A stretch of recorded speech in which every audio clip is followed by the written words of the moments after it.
এত কাজের চাপ বন্ধুরা, ভাতটা চাপিয়ে দিয়ে আমি একটু বেরিয়েছিলাম, ছেলেকে দেখতে বলেছিলাম। ও বেচারা কি দেখবে, ঘুমিয়ে পড়েছে আর ভাতটা পুড়ে গেছে।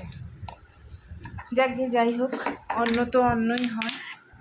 চারিদিকে ডুবে গিয়ে পাঞ্জাবের যা অবস্থা হয়েছে, লোকেরা সব জায়গায় হাহাকার মারছে। আমরা তো খেতে পাচ্ছি, তাও পোড়া ভাত হয়েছে তো কি হয়েছে, এটা ভগবানের দান। পেট ভরানো আর সম্মান করা আমাদের কাজ, হয়তো আমরা পাবোই না অন্নটা। চাষ যে করবে চাষিরা, চাষের সব ফসল ডুবে গেছে। কত কষ্ট বলো তো। আমার চুলের অ্যান্টনাটা বিরক্ত লাগে যাচ্ছে। এই দেখো, এটা কি মাছ আমি জানি না নামটা, কিন্তু খেতে খুব ভালো লাগে, কাঁটা ভর্তি।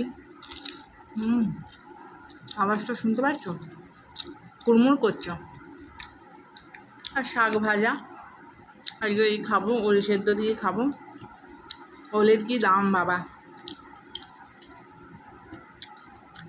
80 টাকা। লাল শাক 20 টাকা বান্ডিল।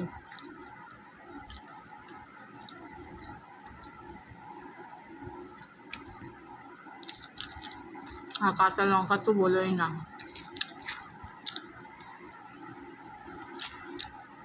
চাষিদের যা দুঃখ একমাত্র তারাই জানে। ফসল না ফললে খাবো কোথা থেকে। যাক গে,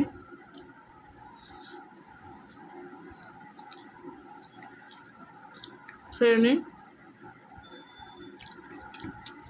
সবাই ভালো থাকুক, সুস্থ থাকুক, এই কামনা। পোড়া ভাত কিন্তু ভালো লাগে, বেশ টেস্টি। আমার খুব ভালো লাগে পোড়া পোড়া ভাত খেতে। এই দেখো,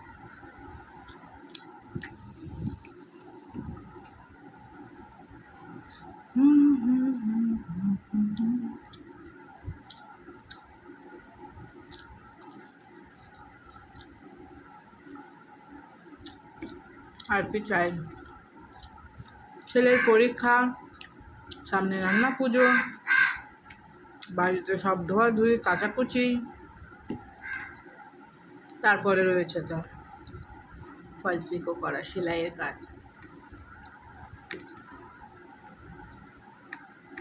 ব্যাংকের কিছু কাজ ছিল, সেই সব সেরে এসে কোনো রকমে একটু রান্না করেছি, খাচ্ছি। খেয়ে নিয়ে আবার সেলাইয়ে বসবো।